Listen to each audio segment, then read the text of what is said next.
शरणं गच्छामि।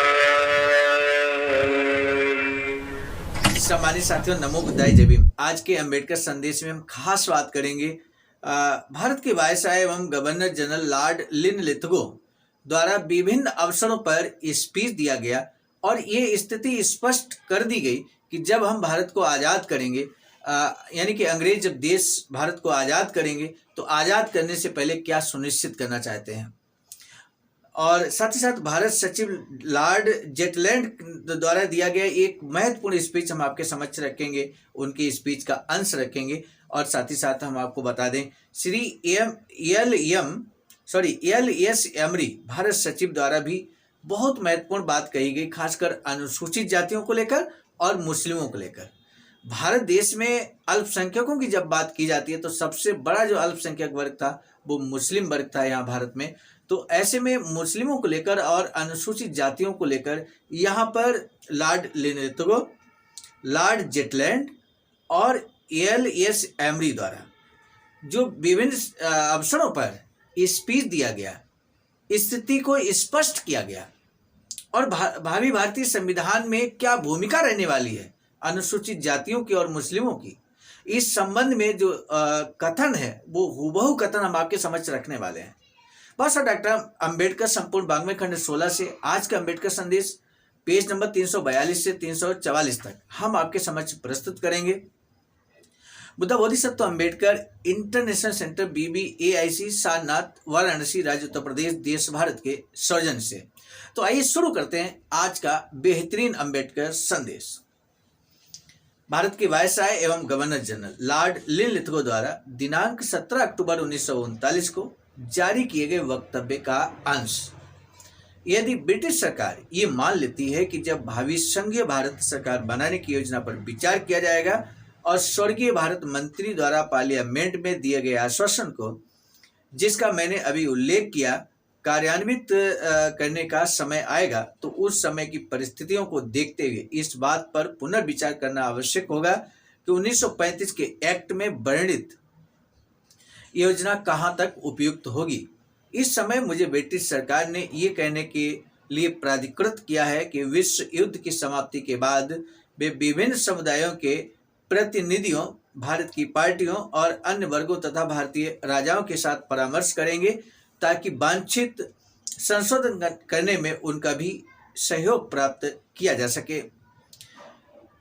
तो यहाँ बात एकदम क्लियर हो चुकी है कि सभी वर्गों के साथ बातचीत करने के बाद ही भारत में लागू होने वाला संविधान बनेगा। तो इसके बाद भारत सचिव लॉर्ड जेटलैंड द्वारा हाउस ऑफ लॉर्ड्स में 7 नवंबर 1939 को जारी किए गए वक्तव्य का अंश हम आपके समक्ष रखें। यह लिखा है कि कांग्रेस ने फिर वही नीति अपनाई है।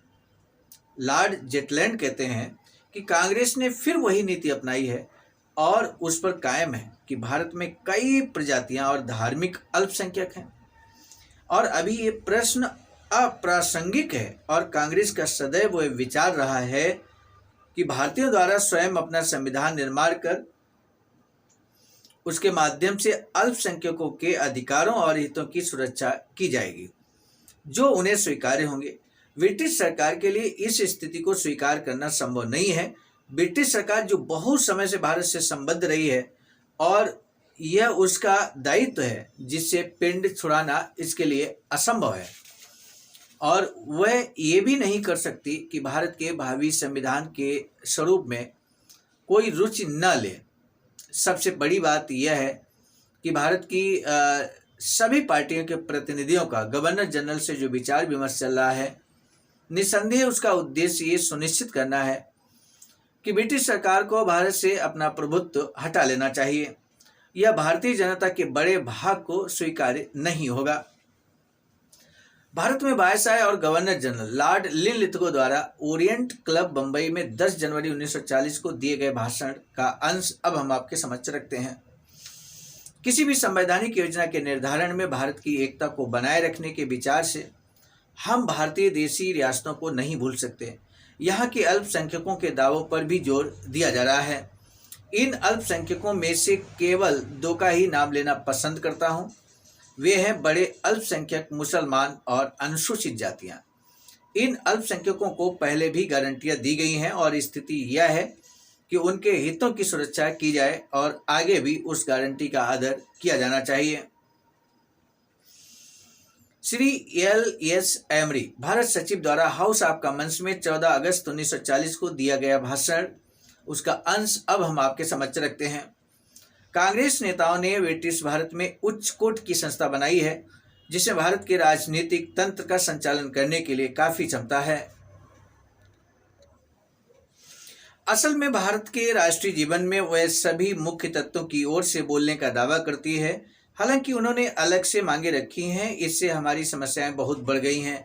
ये सही है कि संख्या बल से वह भारत की सबसे बड़ी अकेली पार्टी है, परंतु भारत के मिले जुले समाज में महत्वपूर्ण वर्गों ने उसके दावों का खंडन किया है कि केवल गिनती को ही आधार ना माना जाए, बल्कि भावी भारतीय राजनीति में उन्हें पृथक संवैधानिक तत्व समझकर विचार किया जाए। उन प्रमुख वर्गों में मुस्लिम समुदाय सबसे बड़ा समुदाय है।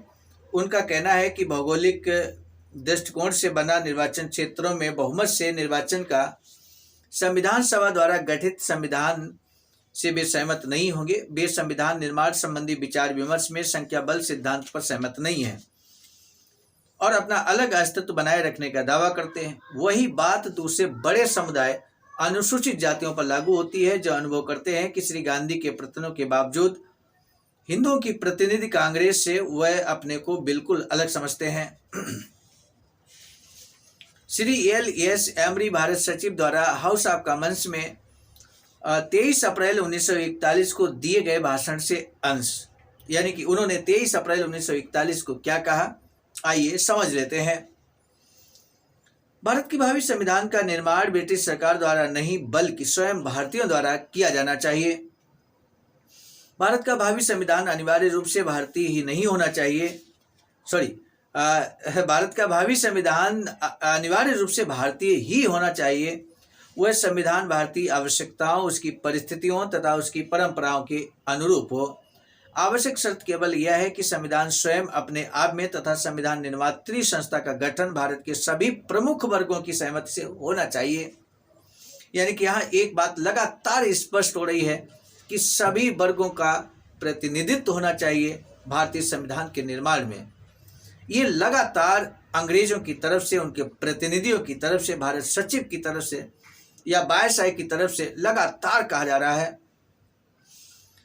तो प्रमुख वर्गों में अनुसूचित जातियों का जिक्र आता है, मुस्लिमों का जिक्र आता है, अन्य अल्पसंख्यक समुदायों का भी जिक्र यहाँ पर आ रहा है। भारत के वायसराय एवं गवर्नर जनरल लॉर्ड लिनलिथगो ने 8 अगस्त 1940 को एक भाषण दिया। उस भाषण का महत्वपूर्ण अंश अब हम आपके समक्ष रखते हैं।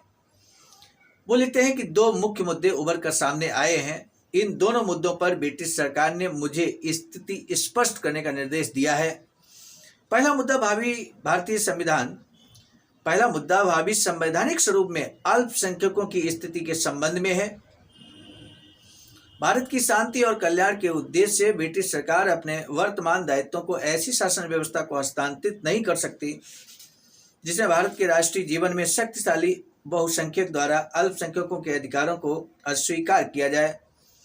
न ही वे ऐसी सरकार के इन तत्वों के अत्याचारों को सिर झुकाकर सहते रहेंगे। यानी कि यहाँ पर जो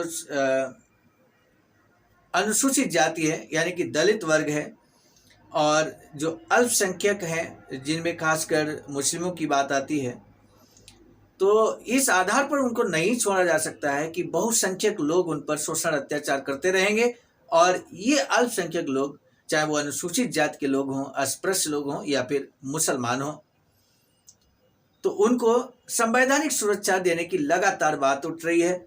लगभग सभी विद्वानों ने यहाँ पर, चाहे वो भारत के वायसराय एवं गवर्नर जनरल रहे हों लॉर्ड लिनलिथगो या भारत सचिव एल.एस. एमरी जी हों, सभी ने इस बात पर विशेष जोर दिया है कि यहाँ पर भारत में रहने वाले सभी अल्पसंख्यक, उनकी सुरक्षा, संवैधानिक सुरक्षा होनी चाहिए, उनके अधिकारों को संरक्षित किया जाना चाहिए। और जब भारतीय संविधान का निर्माण कार्य हो तो ऐसे में उनकी भी भागीदारी होनी चाहिए, उनका भी प्रतिनिधित्व होना चाहिए, संविधान निर्मात्री संस्था में उनका प्रतिनिधित्व होना चाहिए। यहाँ पर स्पष्ट बात कही गई है। सम्मानित साथियों, आगे चलकर जब भारतीय संविधान का निर्माण होता है तो इन्हीं सब बातों को दृष्टिगत रखते हुए भारतीय संविधान का निर्माण कार्य प्रारंभ होता है और संविधान सभा का गठन किया जाता है। उसके तहत आपको मालूम है कई समितियों का गठन किया जाता है, जिसमें सबसे महत्वपूर्ण प्रारूप समिति होती है और प्रारूप समिति के अध्यक्ष भारतीय संविधान निर्माता बाबा साहब डॉक्टर भीमराव अंबेडकर होते हैं। खैर, उस बारे में हम विस्तार से कभी और बात करेंगे। आज का अंबेडकर संदेश यहीं पर समाप्त होता है। अगले अंबेडकर संदेश में परिशिष्ट सेवन में हम अल्पसंख्यक एवं प्रतिनिधित्व यानी कि आरक्षण की बात करेंगे। बहुत ही महत्वपूर्ण होने वाला है अगला भी अंबेडकर संदेश। आज के अंबेडकर संदेश का जो महत्वपूर्ण प्रश्न यही है कि आज के अंबेडकर संदेश में हमने किन वक्ताओं के या किन के भाषण का जिक्र किया है, यही आपको बताना है। आज जो हमने प्रमुख भाषणों के अंश को रखा है आपके समझ, उनके नाम का जिक्र आपको कर देना है। बस यही आज के महत्वपूर्ण अंबेडकर संदेश का महत्वपूर्ण प्रश्न है। हमें आपके जवाब का बेसब्री से इंतजार रहेगा। यदि आपने शुरू से अंत तक अंबेडकर संदेश को वॉच किया है तो इस प्रश्न का जवाब आपके लिए बहुत आसान रहेगा। अब आज के अंबेडकर संदेश को इसी निवेदन के साथ कि इस अंबेडकर संदेश को भी जन जन तक पहुंचाने के लिए अपने स्तर से विशेष प्रयास आप जरूर करेंगे, इसी उम्मीद और विश्वास के साथ अब दीजिए इजाजत। आप सभी को सादर नमो बुद्धाय, जय भीम।